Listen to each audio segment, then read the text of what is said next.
Hey Maria, this on chapter 6 Against Nature. When I returned to the city, an evening storm was blowing through the streets. A hard rain fell through the lights, streaked across windshields, and splashed against the asphalt. Traffic lights of glittering green and red struggled to retain order. Umbrellas were up and shoulders were hunched, and the collective mood was foul as I moved east from the port authorities. Not a lit cab in sight. There were dry bars of refuge every block or so. But I kept moving. My thoughts were a scrambled skillet of violence, memories, and regret. How many nights have I spent missing Cass, indulging frantic fantasies that would never come true, toasting Aurelis oblivion in post-traumatic stress and tragic longing. Rescued by a rich divorcee and her son, I thought about stopping by unannounced to see Julia and Stevie. So, and smiling, I offered bending knee apology. It wasn't too late. She'll take me back, if only for the improbable positive influence I had on her son. I removed my phone from a damp pocket and found no messages. Scrolled to Julia's number and typed, "Can we talk?" Erased it and wrote, "I'm sorry, can we talk?" Erased it again and wrote, "How's Stevie?" Hit send, slid it back in my pocket. Cass said there was little cell phone service up on the mountaintop. She told me she had called from a landline after she gathered her things and checked into a hotel. Through the window of a crowded bar on West 26th Street, I noted an attractive bartender pouring drinks. The call from Cass was the only thing keeping me outside. I wanted a dry, quiet place to chat, the comfort of my couch, where I could hear whatever happened next between her and Susie Wingate. In the car on the way to the bus, she shared a bit about the Wingate family. Victor and Susie moved upstate when they were kids, after their artist parents could no longer afford the city. They finished raising son and daughter in a farmhouse outside of Bearsville. Their mom made ends meet by teaching at Woodstock Day, while the dad supplemented his failing artistic ambition with pot sales on the side. It was a sideline I could relate to. I thought of my own father and namesake, serving 150 years in federal prison down in Butners, North Carolina. His crimes were a little more severe than a bit of soft drug peddling. When I was 12, we learned that he'd been defrauded his investors for decades. The scheme cost his clients a few $1 billion. The Darley name was rather Sully. My driver's license says Lawrence Darley Jr., which makes the occasional cop raise an eyebrow, but I've been ducked since before Dad's fall. I never made a trip to visit him, and I don't intend to. Anyway, Victor made good after his family city to the country moved. He studied hard, went to the nearby Bard College on scholarship, and served his required years as a journalist at various magazines before breaking through with a number of award-winning features. When he hit his perfection version of the Power Lottery with Walk Through the Fire, he bought the place in the Catskill, a half-hour drive from his parents' homestead. Sister Susie didn't come out quite as adjusted. Diagnosed schizophrenia at 18. She'd been an unstable mess forever. Medication and men came and went, usually in a flurry of fury and bad scenes. When their parents died, she moved into the old farmhouse, where she lived like Grey Garden and got by through direct deposit each month from the good brother. Deposits that had shrunk in recent times as Victor's income dwindled. When Victor met Cass, the sister assumed that she was the reason for her reduced donations. She did some Googling on her brother's new woman and did not like what she discovered. The horrors of our last case with the McKay's family produced plenty of headlines, many of which mention Cass' other professions as dominatrix. As page 6, one illiterate Cassandra Kimball, aka Mistress Justine, was the private eye of perverted pleasures, not something that will endear a woman to a half-crazy potential sister-in-law.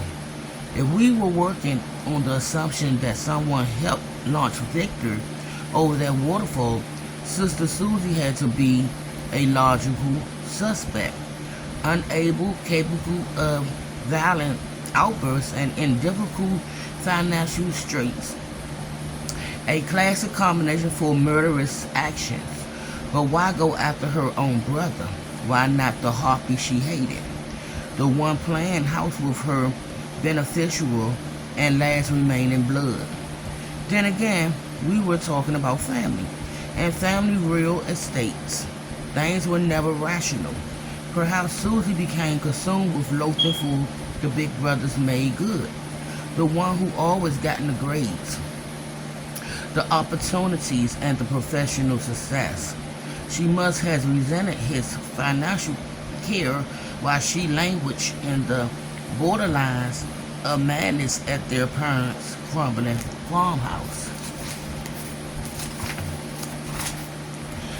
It must have fascinated her to watch him finally struggle a few years back to fall apart and attempt the worst the way she considered, and maybe attempted so many times before, and then to watch him emerge from that darkness. The one time she felt he might be able to understand her, to emerge happy and inspired, in love with that woman, that kinky, damaged slut from New York. Presuming to grasp the motivation of this woman was a dangerous business, but it made a certain degree of sense. Though it did not explain the visit from Oliver and his balls. Susie may have been a nutter ready to lash out, but it was hard to imagine her capable of enlisting guys like that to do her dirty work. I was mulling these things in the rain when I turned onto my street and sensed something off. Two teenagers boys were stopped on the sidewalk in front of my stoop, looking at my front door. One black, one white, dressed in hoodies and holding oversized umbrellas. When I reached them, they stepped past. Down my steps, they shook their heads. "That's messed up, man," said the white one, pointing to my door. The black one said, Who knows what that means?" I looked from them to my door. Spray painted in red across the front were the numbers 1488. I pictured Oliver's tattoo across his knuckles, his ugly smirk as he leered at the prospect next to me. Blood at bull, I turned to the boys. "Me too," I said, "and when I find the fucker who did this, I'm going to tear his head off." "Let us know if you want some help," said the white one. They walked away huffed and puffed with teenagers' outrage. I remember the private school around the corner where they were probably students, where Stevie was in the 3rd grade. For 50 grand a year, fortunate sons and daughters learned more than just math and science. They were also enlightening in social justice and taught the signs of intolerance all around them. I found some cardboard boxes beneath the trash canisters, tore off a piece and went inside to grab a roll of duct tape. I taped over the offending numbers, went back in and bolted the door. Checked the rooms for signs of B and E, found none. After I boarded the bus, Oliver and his balls must have headed over to my place. They seemed to know plenty about me, and I didn't like it. It appeared Wingate had pissed off some folks with his latest project. Maybe they thought I could be spooked away with a bit of intimidation. Maybe my altercation with Oliver would help them reconsider. I turned on some Pogage and settled down with my laptop to do some homework. If I should fall from grace with God, came out of the wireless speakers as Shane McGowan growled about going where no murder ghost can hunt me. Hearing a drunken bard made me long for whiskey, but there was not a drop in the apartment. I resist to run to the liquor store. I typed in some search for Susie Wingate. Nothing much. A Google momentary. A Facebook page with few friends and infrequent updates. I typed in Carl Kruger and got a bit more. Cass reported on our walk was all verified. The forced doping of Harold Kruger, from the town of Mercersburg on the wrong side of the wall. Plucked from his family at the age of 8, sent to the Sporting Institute, and probed like a high-performance lab rat. His Olympiad title, followed by the defection and gender reassignment, reduced to a succinct Wikipedia entry. All facts, no story. East Germany had been a doomed state from the beginning. Under the yoke of the Soviet realm, they were denied the basic freedom and pleasure of the West. Merseburg was just an hour drive from the border, yet it existed in a different gray universe. It was a land of deep insecurity and deprivation. Sports, they realized, was a way to gain recognition and respect on the eternal stage. Long before the drugs produced superhuman Olympians, these were a hardy, hard-working stock. The genetics and the work ethics were there first.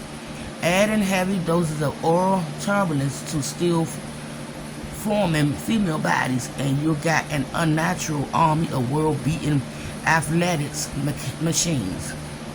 Historians note the echo of the Third Reich. The Germans were still obsessed with perfect humanity in the most inhumane ways. Now they lowered their ambition from the battlefield to the fields of play. It was the world Kruger was born into. Country-strong parents who were proud members of the party produced striking offsprings. Hal, the youngest, now they had 3 sons. World champion, then an Olympia champion, and a javelin before 20. The picture of Kruger throwing that spear in full dope to the God's glory with disconcerting.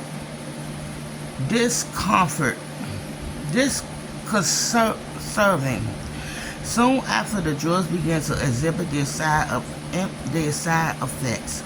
Joints could not support the artificial muscles and started to snap. Knees and backs and shoulder problems halted any future success. It was rumored that excessive injections kept Kruger out of the next World Championship. There were worries about failed tests. Kruger was sent instead to a detox clinic outside of some town, and by 22 was a broken down, used up piece of athletic meat. He served his country purpose, brought them glory at the games, and now was expected to live out his days on a paltry stipend with ironic work as physical education teacher at a Merseburg grammar school. The story should have ended there, as it ended for so many others, except Kruger possessed the courage of self-awareness. His escape along with his lover, the swimmer Max, their defection to New York, Kruger transition, and his subsequent marriage to Yulie were matters of record. There had been some press on it at the time, but there has been nothing reported since. I longed to know more. I understood how Victor had become hooked on the tale. Emerging from the K-hole of searches and click, I realized I still hadn't heard from Cass. I tried her cell, straight to voicemail, text her and stare at the screen, but those eclipsed, promising a reply never appeared. I told myself she must have forgotten, staying somewhere out of service in the sticks. She mentioned that Victor had discovered a link in Kruger's story to present crimes in some very famous athletics. It wasn't just a history lesson, another twisted chapter of warp, golden, and spendable bodies. He uncovered something current, implicated icons that would not appreciate the attention. My mind began tripping through the connection from the echoes of the Third Reich to the East German doping experiment to the present-day sports landscape of performance enchantment and big money. I thought of a fit, aggressive, Oliver and his waiting master outside the bar, wondered what else Kruger had told Wingate. I opened up a new tab on my browser and typed in Kruger Bar NYC. Google spit back the result in 0.5 seconds. It was located at 168 East Broadway, a few blocks from the Manhattan Bridge. A century and a half ago, much of that lower east side of Manhattan was known as Little Germany, boasting the third largest German-speaking population in the world. Behind only Berlin and Vienna, waves of new mass immigration diluted the Deutsch presence over the decade, but German inscription could still be spotted on the facades of plenty of landmarks buildings, and now here was called and usually part of the old lineage. Just another proud couple dreaming the American dream, shedding past identities and slipping into new ones in the city that lets you be wherever you damn well please. I grabbed an umbrella and headed back out into the rain. And y'all will be back with chapter 7. Y'all enjoy y'all day. My reactors.